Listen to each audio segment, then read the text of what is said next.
mais uma edição do UrbanView e hoje de uma forma diferente, inaugurando o mês especial Connect Smart Cities, evento que acontece entre os dias 3 e 5 de agosto aqui em São Paulo. A cada edição do mês de julho nós vamos receber um convidado especial para falar sobre o desenvolvimento das cidades e sobre as ferramentas para torná-las mais inteligentes e conectadas. Para dar o pontapé inicial, aqui ao meu lado, Saulo Nunes, diretor de incorporação da Odebrecht Realizações Imobiliárias, que vai falar sobre o desenvolvimento urbano das cidades e também metrópoles, como São Paulo. Bem-vindo, Saulo. Prazer ter você aqui com a gente. Prazer é nosso de estar aqui de novo com vocês, Sandra. Muito obrigado pelo convite. Mais uma vez, né? Você já esteve com a gente em 2012, é isso? Estivemos em 2012, Estivemos falando sobre o nosso empreendimento, o Parque da Cidade. Muito bem. Bom, lembrando que você pode participar com a gente mandando e-mails e comentários no e-mail contato urbansystems.com.br. Outra forma de você participar é por meio da nossa enquete do dia que você volta lá no site da Urban Systems, urbansystems.com.br. A pergunta de hoje: na sua opinião, as cidades brasileiras estão se estruturando para o futuro? Primeira opção, sim, as cidades brasileiras estão se desenvolvendo para obter um futuro próspero.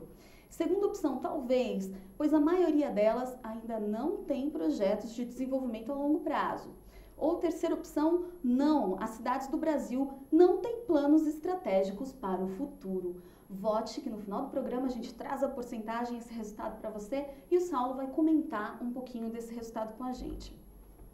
Saulo, para a gente começar o nosso bate-papo, eu gostaria que você contasse um pouquinho a sua visão e a visão da Odebrecht também com relação ao conceito de cidades inteligentes e conectadas.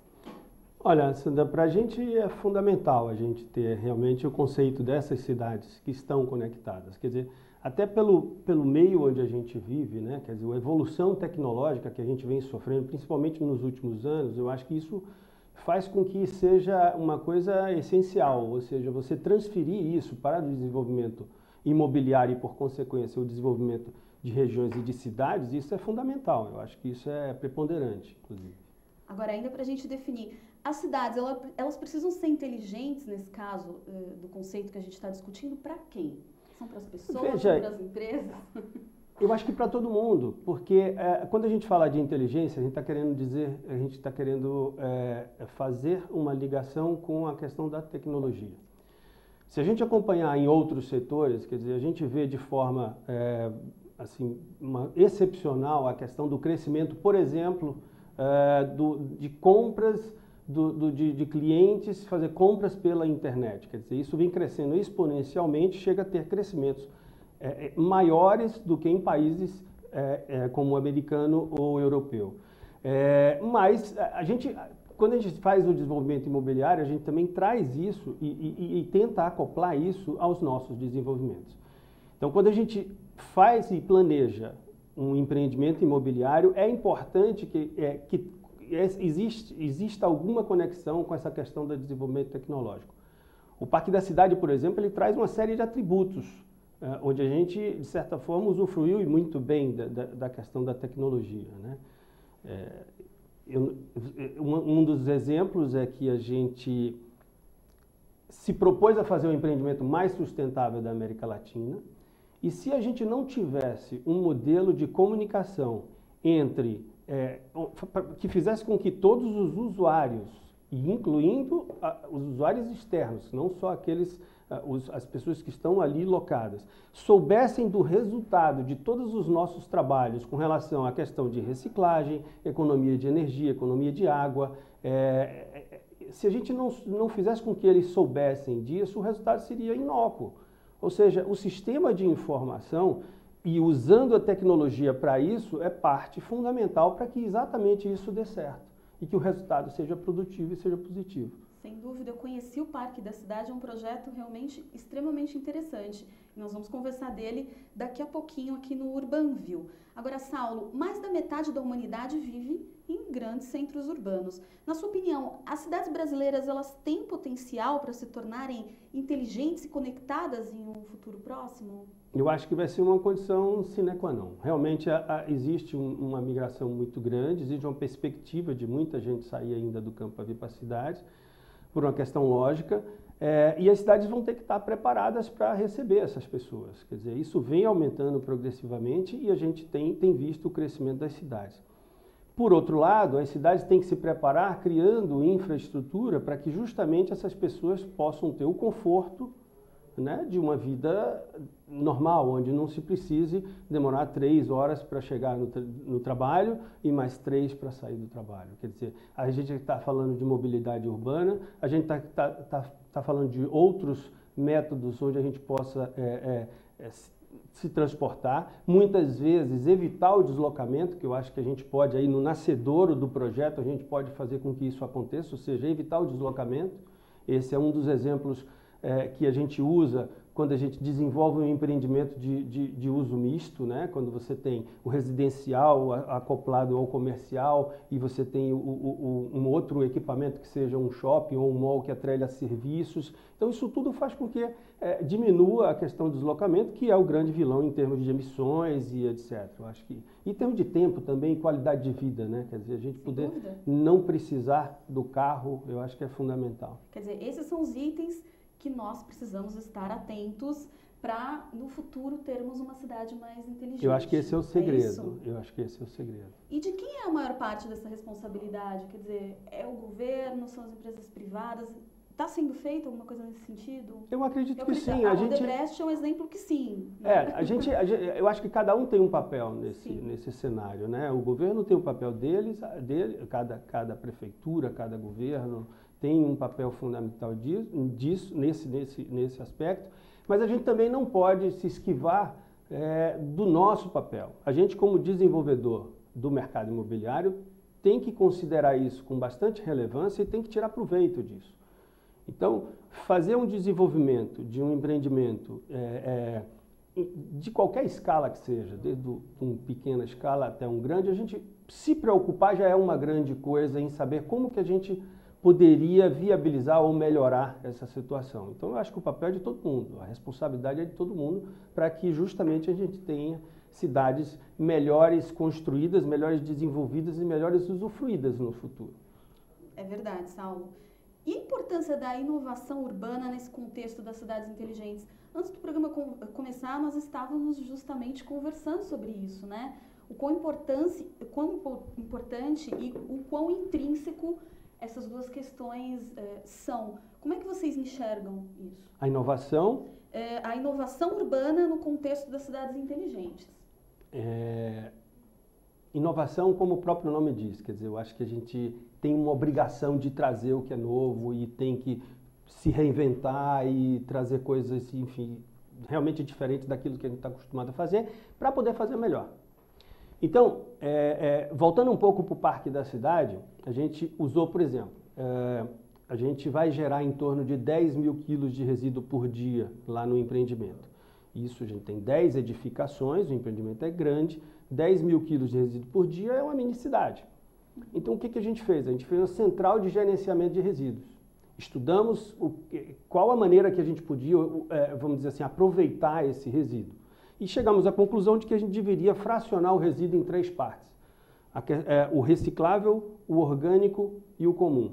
Se eu fizer isso quando estiver implantado, que é o que vai ser feito, se eu tiver não, é o que vai ser feito, eu vou dispor apenas 50% do resíduo que for gerado no empreendimento, eu vou dispor para os aterros sanitários.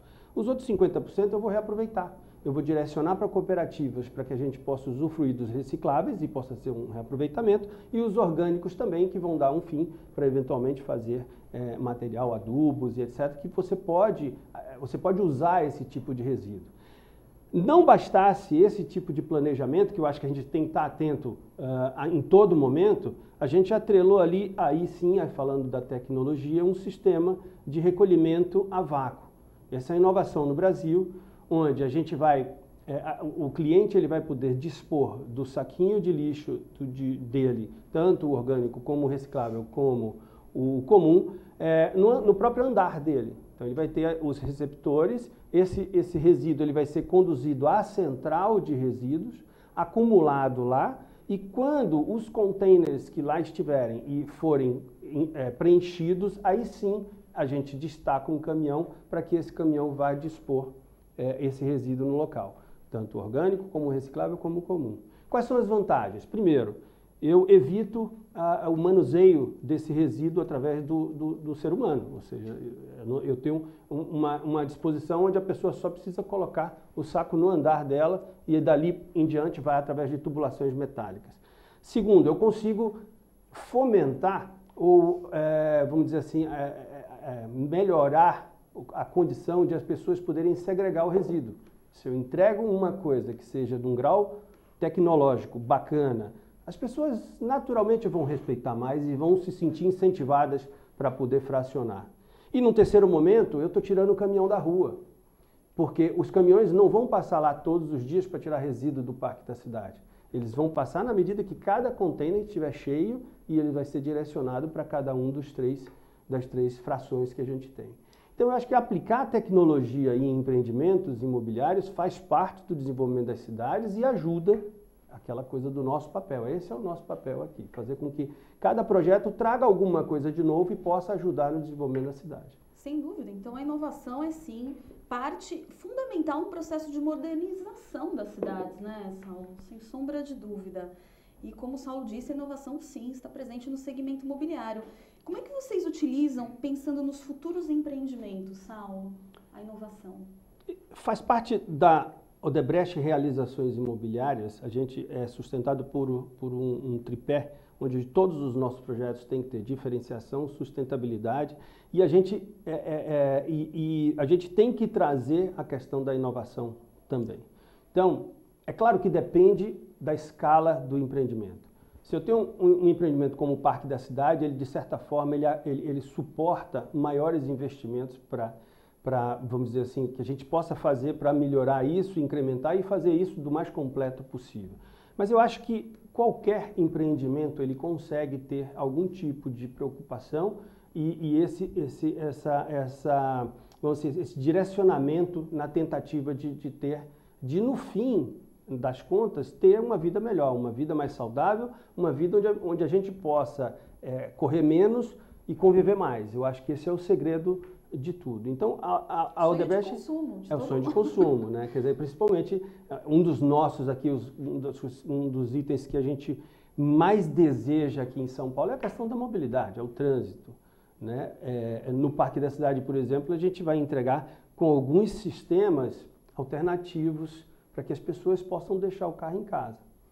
Então, por exemplo, lá no empreendimento a gente deixou 30 vagas do empreendimento disponíveis para que uma empresa possa alugar essas 30 vagas e dispor do automóvel para o cliente para que ele seja alocado por hora. Então, não é normal, você aluga o carro por dia. Então, se você precisa do carro durante o dia, um período do dia, você vai sem carro, você não precisa do carro. Você depois aluga o carro, usa o carro e devolve o carro no mesmo lugar. A outra coisa é o carpooling, né? É o incentivo da carona, né? Então a gente, através de um sistema de comunicação que é como se fosse uma grande intranet que a gente tem no empreendimento, as pessoas se cadastram e falam, olha, eu moro em tal bairro e eu tenho um carro assim, assim, assado. Então eles podem fazer o rodízio de carro, que a gente chama de carpooling. Todo o empreendimento é um incentivo total ao ciclista. Ou seja, com todo esse movimento que a gente está vendo, principalmente dessa prefeitura, incentivando a questão do uso da bicicleta como um transporte alternativo, isso coaduna muito com o Parque da Cidade. Olha que o Parque da Cidade foi aprovado em 2012.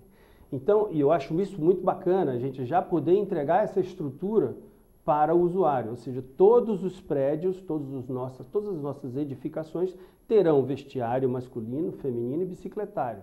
Isso para o público interno. E para o público externo, nós estamos pensando em fazer uma parceria com o Bradesco, com o Itaú, para trazer o bike sharing também para ter alguns pontos ali no Parque da Cidade. Então eu acho que o composto é que é bacana, é você trazer alternativas para as pessoas realmente deixarem o carro em casa. Além de a gente ter, vamos dizer assim, uma posição privilegiada, ou seja, a estação Morumbi, que hoje é a estação, na realidade é a estação de trem e que vai acoplar com a estação do metrô linha 17 Ouro, fica a 200, 300 metros do nosso empreendimento. Então, transporte de massa, de qualidade, e aí então que a gente entende que realmente no Parque da Cidade o usuário ele vai pegar o carro realmente se precisar, mas ele vai ter todas as condições de usar o transporte alternativo. esse é um bom exemplo da tecnologia auxiliando no planejamento urbano de uma cidade? Todo tipo de ajuda da tecnologia, ela traz retornos positivos, né? A gente falou um pouquinho da mobilidade, mas eu posso dar um exemplo para você. O nosso programa do Parque da Cidade, em termos de economia do recurso hídrico, que aliás é uma coincidência, foi uma preocupação nossa desde a concepção do projeto, mas, vamos dizer assim, vai de encontro justamente com a época que nós estamos vivendo agora, vivemos no ano passado e vamos viver ainda um período que é a escassez de água. Todo o programa vai fazer com que, quando todo o empreendimento estiver instalado, estiver pronto, a gente vai economizar 50% da água do que demandaria um empreendimento se nada tivesse feito. Então existe, por exemplo, nos prédios corporativos, o sistema de esgotamento do vaso sanitário é o esgotamento a vácuo, sistema de avião. Nesse caso, e é associado ao mictório seco, no banheiro masculino, lógico, a gente vai trazer aí uma economia em torno de 70% da água do que usaria em bacias normais. Toda a água que condensa do ar-condicionado dos prédios corporativos vai cair justamente em um lago artificial, assim como os espelhos d'água que nós temos no térreo, para que essa água possa ser reaproveitada. Aonde? Na irrigação de todo o nosso parque, que também é uma novidade, ou seja, o empreendimento ele tem praticamente 62 mil metros aberto, ele é privado, mas ele é aberto à população. Vai ser um grande parque que aquela região vai ganhar. E, além disso, quando você falou de tecnologia, a gente tem uma estação meteorológica dentro do site que capta os sinais do meio ambiente, ele compila todos os dados e informa para a gente, olha, você tem que irrigar hoje 3 milímetros de água. Então, a pessoa que cuida do jardim pode programar, fecha a porta, vai embora e o sistema entra automaticamente, porque todos os pontos, todos os sprinklers, eles são automatizados. E aí, geralmente você irriga à noite, que é o período melhor para se irrigar, não precisa que o funcionário esteja ali manipulando e, ao mesmo tempo, você ganha um desconto na tarifa de energia por conta das concessionárias, você usar energia fora do horário de pico. Extremamente interessante. Agora, você tocou no tema sociedade, Saulo, e um dos grandes desafios no desenvolvimento das cidades é fazer com que a população tenha acesso e participe de alguma forma, seja ativamente ou na tomada de decisões, ou até conhecendo um pouquinho mais do projeto.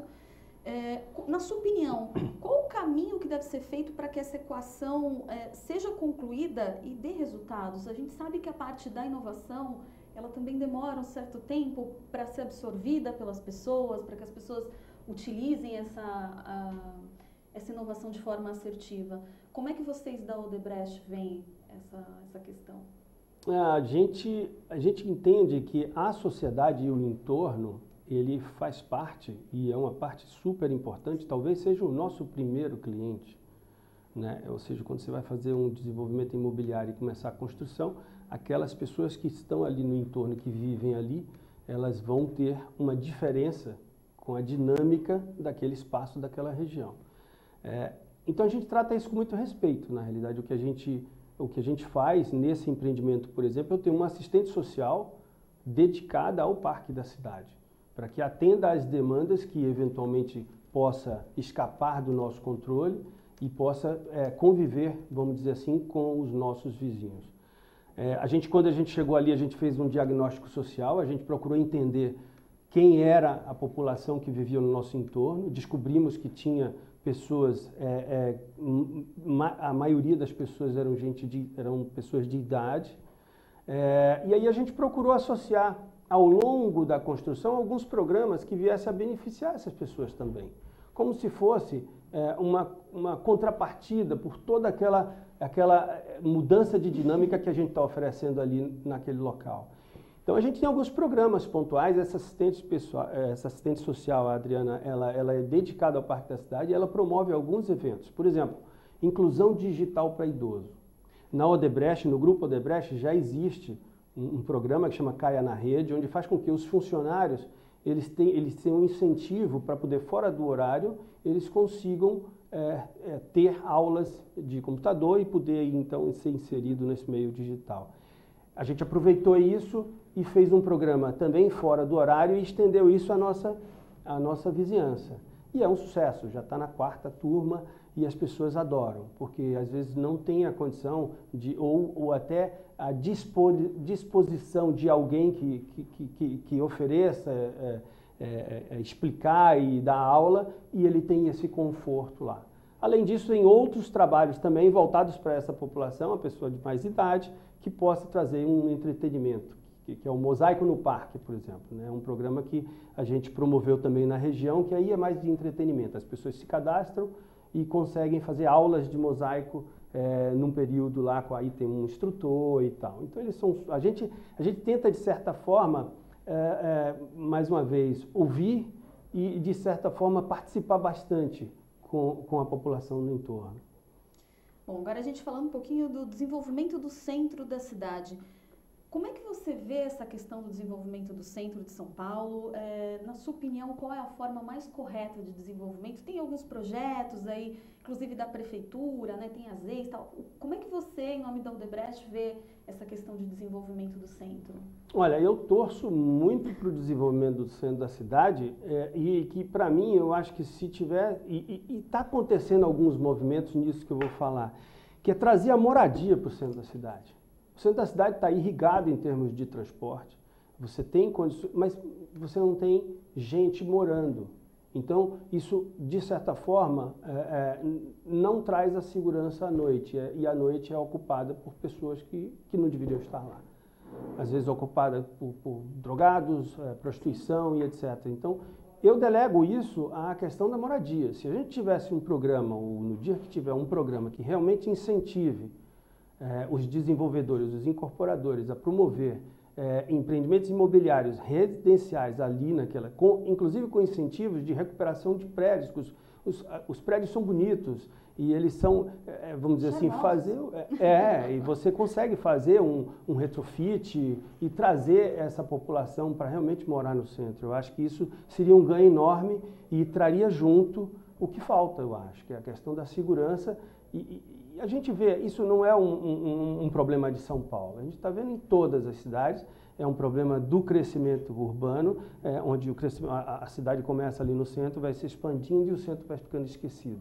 Então, eu acho que um trabalho de revitalização do centro, que inclui aí todos esses tipos de ação, né, eu acho que seria muito bem-vindo.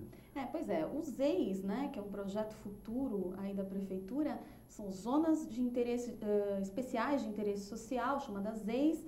Elas são voltadas, inclusive, para a população com até 3 salários mínimos. Então, vamos torcer aí para funcionar aí no centro de São Paulo. Outro ponto também, inclusive até do plano diretor, eu acho, é a questão da altura dos prédios, que fica limitada a 8 andares, no miolo dos bairros. Como é que vocês veem essa questão? Quer dizer, é importante realmente limitar essa altura?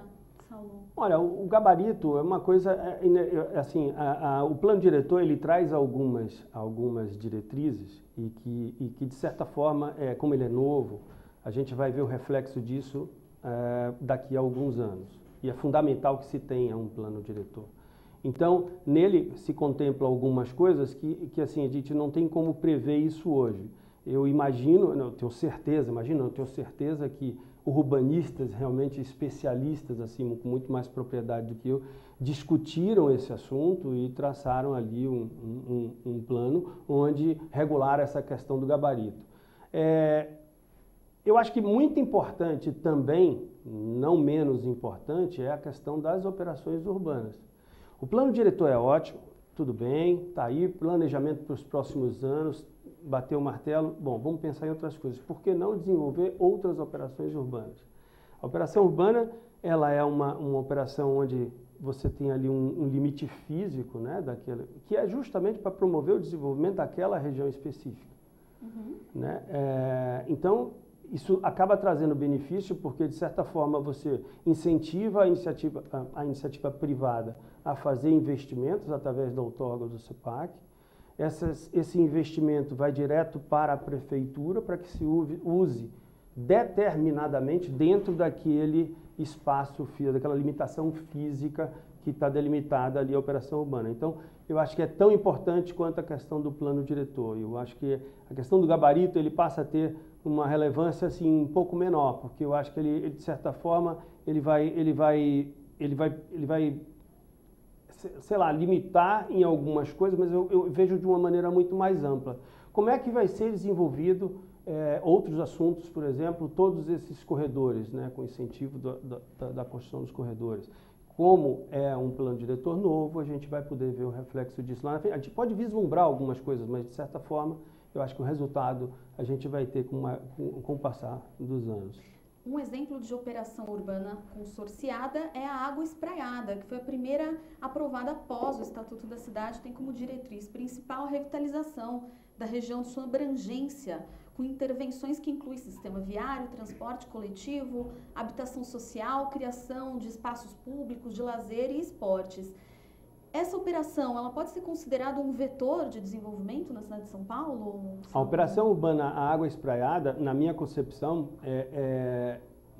eu entendo que é o maior vetor de crescimento da cidade de São Paulo hoje. E ela é consorciada, e o nome é bem característico, justamente porque existe as três partes onde sempre vão ganhar. Você tem a iniciativa privada que faz o desenvolvimento imobiliário. Ela, para fazer o desenvolvimento imobiliário, ela compra os CEPACs, que paga para a prefeitura, é um investimento grande. A prefeitura, com esse dinheiro, pode promover as melhorias na região. E quem vai ganhar com isso? Aquela população que está ali.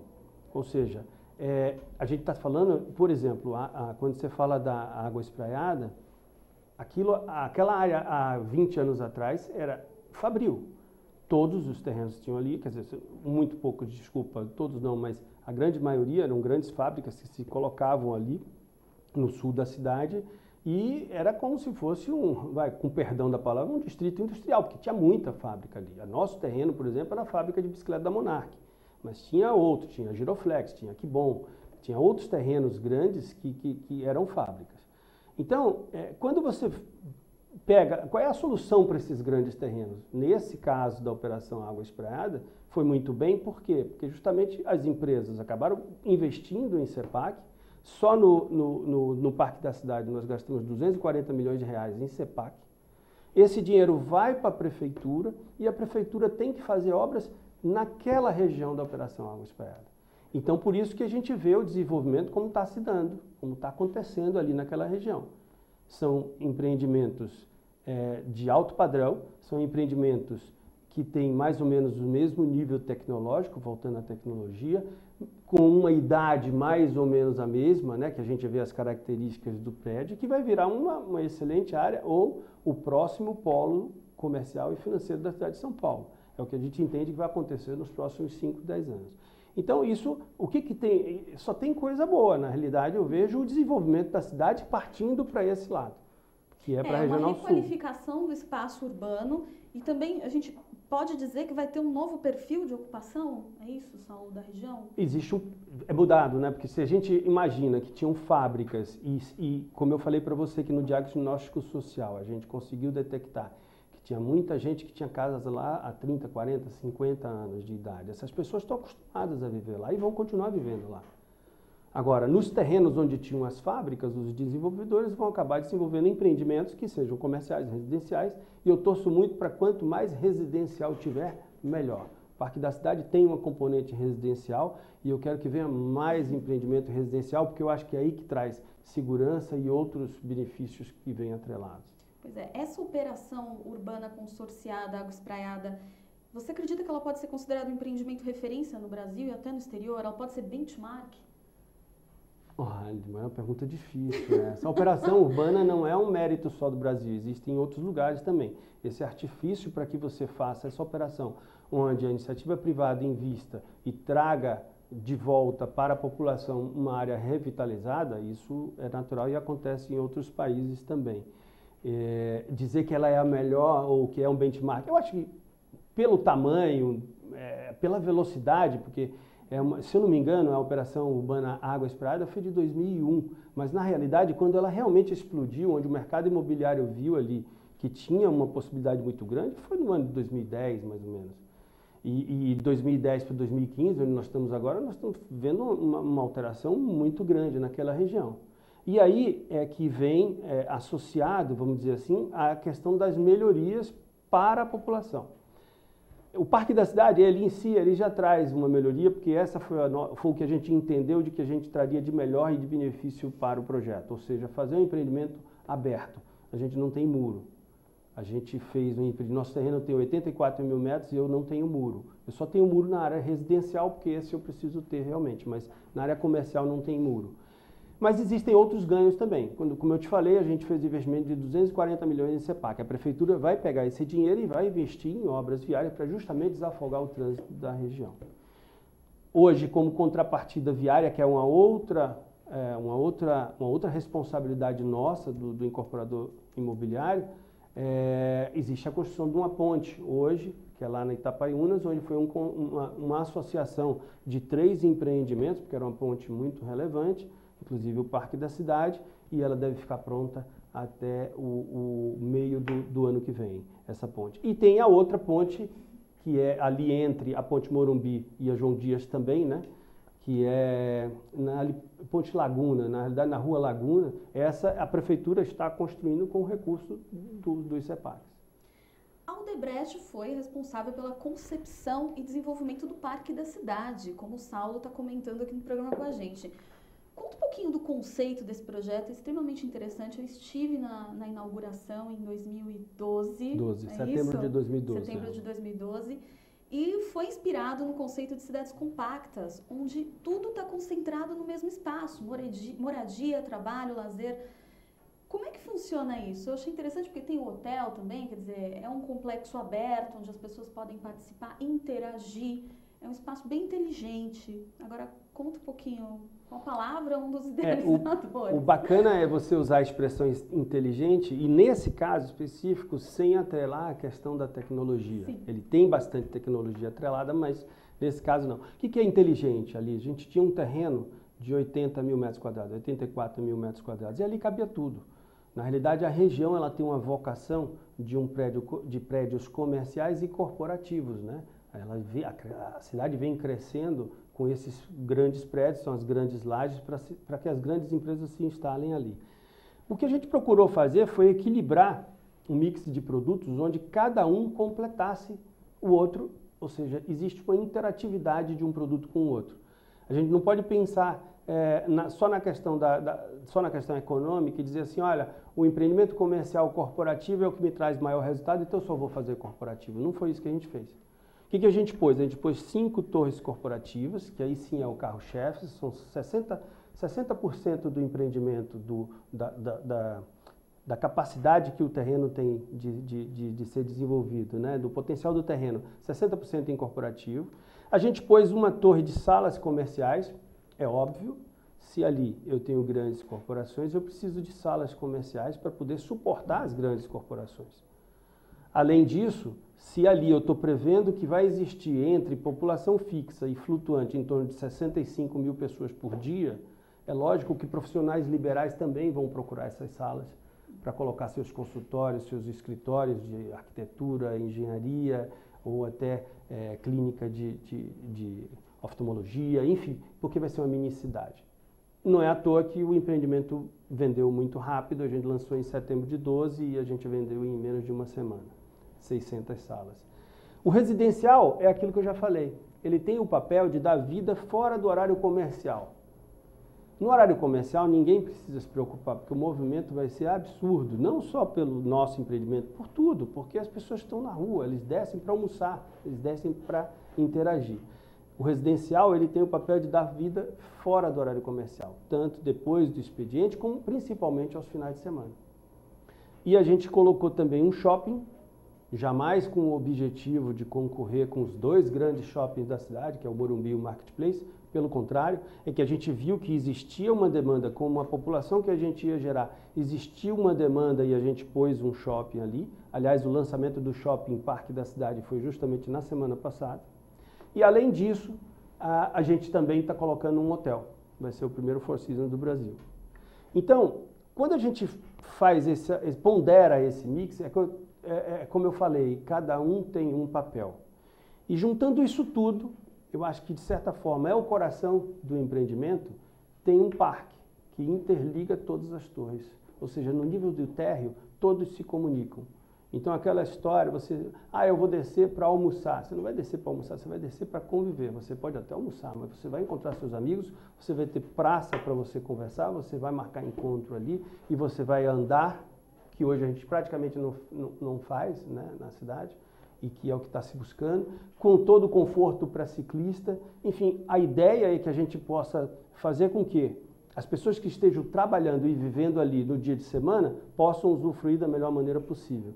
E não diferente, as pessoas que não estejam morando ali possam vir nos finais de semana e usufruir de toda a estrutura do parque, que é uma estrutura completa. Isso que é interessante, quer dizer, não é um condomínio com muros altos, quer dizer, é um projeto entregue de alguma forma para a população, que a maior parte dele tem suas portas abertas, apenas a área residencial é a área fechada. Exatamente. Isso, o residencial é para questão de segurança, com questão certeza. de cultura. Nós estamos no Brasil, a gente precisa, ainda vai evoluir bastante, mas se eu não tivesse um gradil ali, eu nem vendi o residencial. Mas a gente tem que entender que isso é necessário hoje. A gente espera que num futuro, Deus quiser, muito próximo, a gente possa não precisar. Mas, nesse caso, sim, as pessoas vão poder usufruir desse parque, até porque existe um programa bastante completo no parque. Existem restaurantes no meio do parque, alguns quiosques para justamente ativar comercialmente esse espaço, né? As pessoas possam ter quiosque eu não sei ainda qual é o mix, mas pode ter um quiosque que venda doce, outro que venda revista, outro que venda sorvete, enfim. A gente fez daquilo como se fosse realmente um espaço onde as pessoas possam conviver, com praças onde as pessoas possam se encontrar. Essa é a ideia. Você citou a contrapartida que foi necessário devolver para a cidade ou para a prefeitura de alguma forma, que são duas pontes. Como é que foi a estruturação e a definição dessas contrapartidas? Como é que funcionou isso, Saulo? Na realidade, quando a gente... geralmente um desenvolvimento imobiliário, ele estando numa operação urbana, ele assume as duas coisas. Primeiro, ele compra o CEPAX, esse dinheiro ele vai para os cofres da prefeitura e a prefeitura determina como vai fazer as obras de infraestrutura para a melhoria da região. Num segundo momento, a gente também tem uma obrigação de bancar ou de patrocinar algumas obras viárias para atenuar a questão do trânsito. Ou seja, é uma coisa meio lógica, a partir do momento que você põe gente ali, você possa fazer obras para justamente fazer o trânsito fluir. Nesse caso, a nossa ingerência na determinação dessas obras é zero, a gente não decide isso, quem decide isso é a prefeitura. Até porque ela tem que olhar sobre o espectro maior e decidir aquele tipo de melhoria viária, onde a gente é responsável pela construção, ele não pode ser boa para o meu projeto, ele tem que ser bom para a região. Tanto assim que a ponte que nós estamos fazendo, ela fica do lado da João Dias, que é bem distante do empreendimento. Mas, segundo os estudos da prefeitura, a ponte é a localização onde vai trazer melhor solução para o trânsito daquela região. Então a gente não tem interferência, mas é a gente que está construindo a ponte. A gente com mais um outro empreendimento da Odebrecht, são 3 no total, porque a ponte ela tem um custo realmente muito alto. Projetos como esse do Parque da Cidade, a gente pode entender que é uma solução, é a principal solução para desenvolver uma megalópole como São Paulo e diminuir graves problemas que nós temos, sim, como trânsito, déficit habitacional, etc. É um caminho mais assertivo? É muita ambição querer dizer que é um problema para uma megalópole. É isso? Não, mas porque ele realmente contribui, né? Mas eu acho que é uma pequena parte, mesmo o empreendimento sendo de uma grande escala, mas é uma pequena parte. Para resolver os problemas de uma megalópole que nem São Paulo, quer dizer, a gente ali está tentando resolver o problema da região e, de certa forma, trazer um conforto para essas pessoas. Mas cada região tem o seu problema, então é muito difícil você dizer assim, olha, essa fórmula se aplica em qualquer lugar da cidade. Eu não diria isso, mas eu acho que atitudes diferentes para que façam com que você pense não só no seu empreendimento, mas pense no desenvolvimento da região, eu acho que é a solução de tudo. Eu acho que aí sim. Concordo. Bom, a Prefeitura de São Paulo apresentou no começo do atual mandato o projeto chamado Arco do Futuro, que nós, inclusive, também estávamos conversando antes do programa começar. O projeto era alterar o modelo de desenvolvimento urbano da capital em direção a uma cidade mais equilibrada dos pontos de vista urbanístico, ambiental, econômico e social. Saulo, na sua opinião, esse projeto da Prefeitura, você entende ele como assertivo? O poder público tem condições de sozinho tocar um projeto tão grande? O projeto ele é assertivo, sim. Ele não é tão grande para a Prefeitura de São Paulo. Eu acho que ele é na medida certa para a Prefeitura de São Paulo. E o que eu vejo de grandes melhorias é que, eventualmente, ele vai fomentar uma questão de desenvolvimento, principalmente nas marginais, na marginal do Rio Tietê, coisa semelhante que já aconteceu, por exemplo, na marginal Pinheiros. Então, quando a gente fala do arco, é trazer, de certa forma, o desenvolvimento da cidade, margeando o rio. E Deus queira que um dia, aí, Sandra, me permita a brincadeira, mas Deus queira que um dia a gente consiga, e no mais breve possível, usufruir turisticamente dos nossos rios, né? Então, eu acho que a Prefeitura está na frente, eu acredito, eu acho que vai trazer qualidade, sim, e, de certa forma, vai trazer valor para uma região que não tem o mesmo peso, que é a Marginal Tietê com a Marginal Pinheiros. Então, eu acho que isso tudo é bastante interessante e assertivo, sim. Sim, essas parcerias público-privadas, né, estratégicas do poder público com a iniciativa privada se tornam essenciais também para a gente viabilizar esse tipo de projeto, não é, Saulo? Eu sou super favorável a qualquer tipo de parceria público-privada. Eu acho que um coaduna com o outro, né? Eu acho que a conjunção de interesses trazendo sempre o bem para a população é que é importante para o desenvolvimento de qualquer projeto, né? Eu acho que não dá para sobreviver um sem o outro, né? Eu acho que hoje tem cada vez mais de interagir, tanto público como privado. Agora, o Saulo vai participar do Connect Smart Cities, que ocorre entre os dias 3 e 5 de agosto em São Paulo, como um dos palestrantes do Fórum de Debates. Saulo, dá para contar um pouquinho sobre o tema da sua palestra? O tema vai ser, a gente tem um tempo de mais ou menos 10 minutos, onde eu pretendo discorrer um pouco sobre o desenvolvimento do Parque da Cidade. Em 10 minutos é meio complicado, mas assim, a gente vai tentar deixar claro. E depois a gente vai participar de uma mesa de debates. Essa vai ser a dinâmica. Mas eu acho que eu já antecipei um monte de coisa aqui, porque eu acho que assim, todas as suas perguntas são bem pertinentes e relevantes justamente à questão do desenvolvimento da cidade.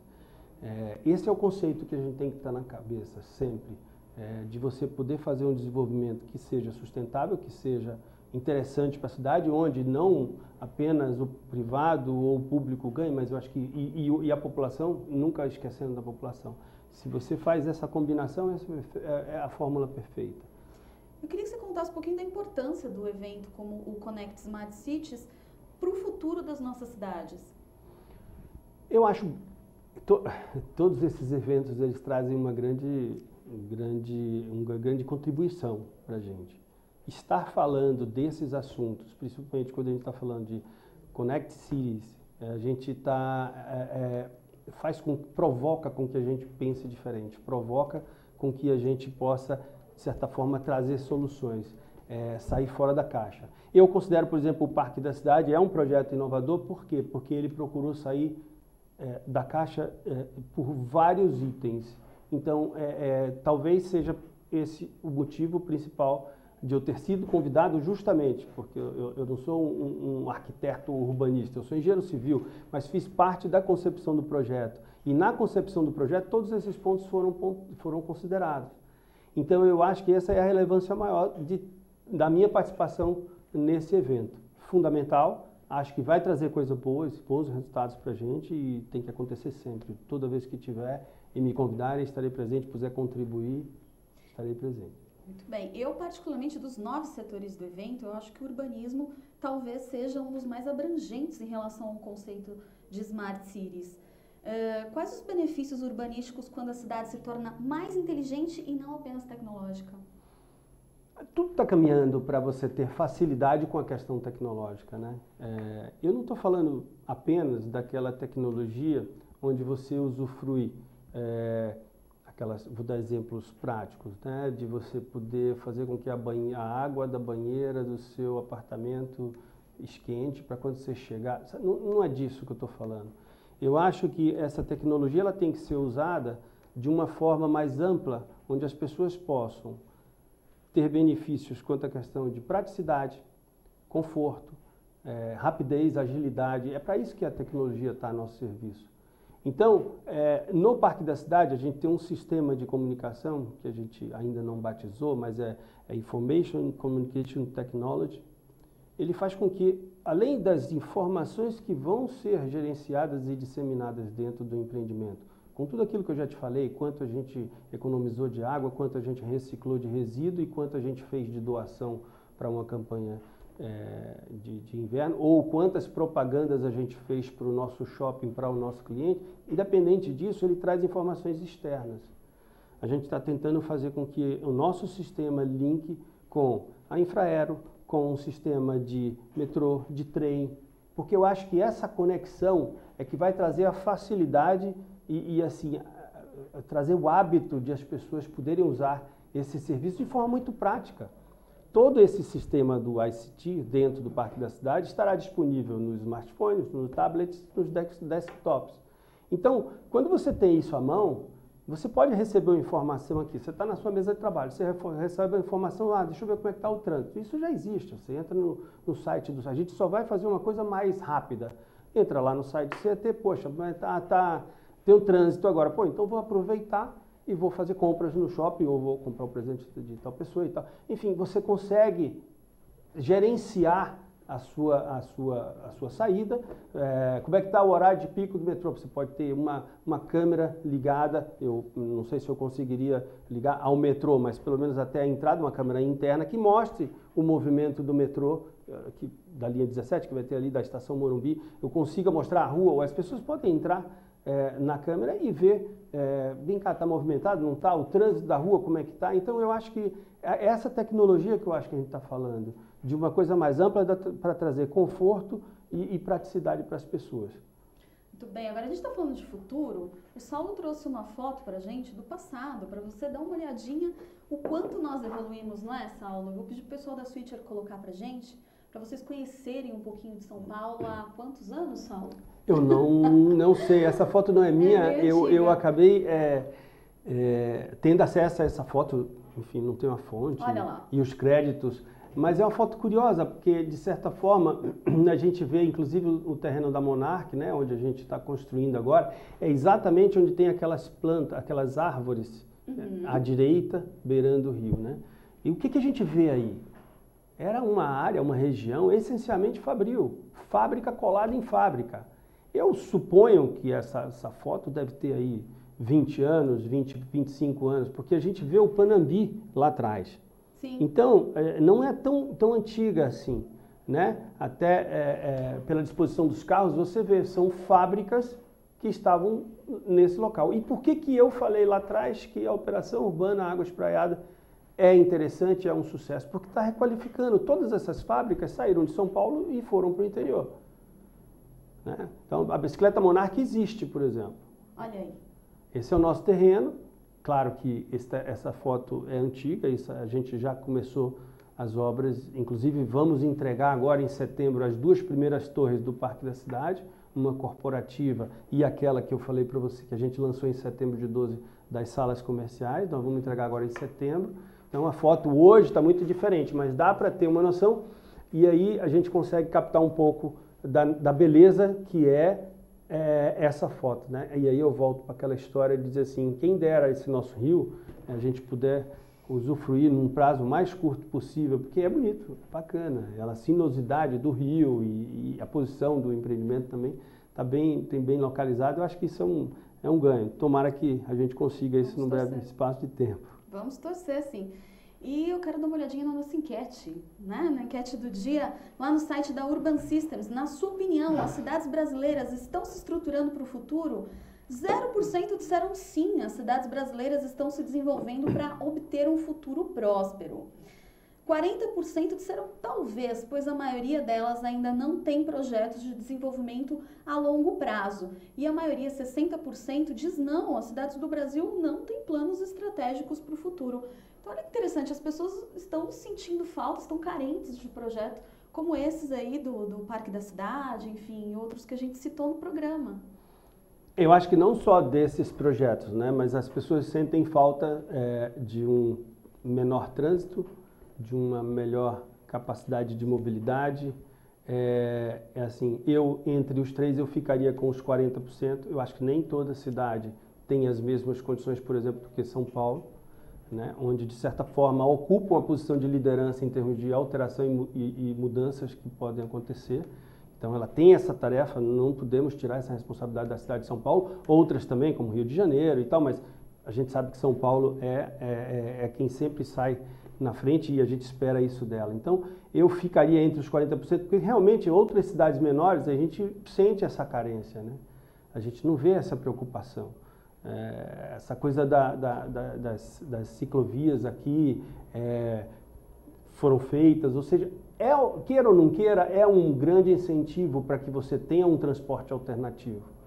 Poxa, hoje é seguro andar de bicicleta dentro de São Paulo? Vamos deixar, eu não vou entrar nesse mérito, eu só quero dizer o seguinte, a gente precisa de ter alternativas. E a gente já está tendo alternativas. Quando a gente faz um empreendimento que tem toda a infraestrutura para o ciclista e a gente vê a cidade caminhando para incentivar realmente o ciclista, eu acho que a gente está indo no mesmo rumo, né? E assim, por que eu estou com os 40%? Porque eu não vejo isso em todas as cidades do Brasil e acho que nem todas têm a mesma condição que São Paulo, Rio de Janeiro e Campinas. Campinas, por exemplo, tem a ciclofaixa, mas é só no final de semana, né? Então, eu acho que o futuro é exatamente montar essas ciclovias para que o ciclista tenha o espaço dele e que seja realmente um transporte alternativo. Muito bem, eu conversei hoje com Saulo Nunes, diretor da Odebrecht. Saulo, obrigada pela sua participação. Quero agradecer a você e a Odebrecht também por ter vindo conversar com a gente. Foi extremamente esclarecedora a sua participação, viu? Obrigado a você, Sandra. Obrigado pela oportunidade. Tá? Nós que agradecemos. De ter lembrado da gente. Imagina, sucesso aí nos empreendimentos. Muito obrigado. Bom, a agenda UrbanView de hoje. O Connect Smart Cities acontece entre os dias 3 e 5 de agosto no Centro de Eventos Promagno, em São Paulo. No evento será apresentado o ranking Connect Smart Cities, Cidades do Futuro no Brasil, realizado em parceria com a Urban Systems, além do Prêmio de Negócios Inovadores, para empresas que desenvolvam um negócio que contribua para a resolução de problemas das cidades, de uma maneira a torná-las inteligentes. Então, participem! No próximo programa, daremos prosseguimento à série Connect Smart Cities. Eu te espero na próxima quarta-feira, dia 8 de julho, às 17 horas, em altv.com.br. Até lá!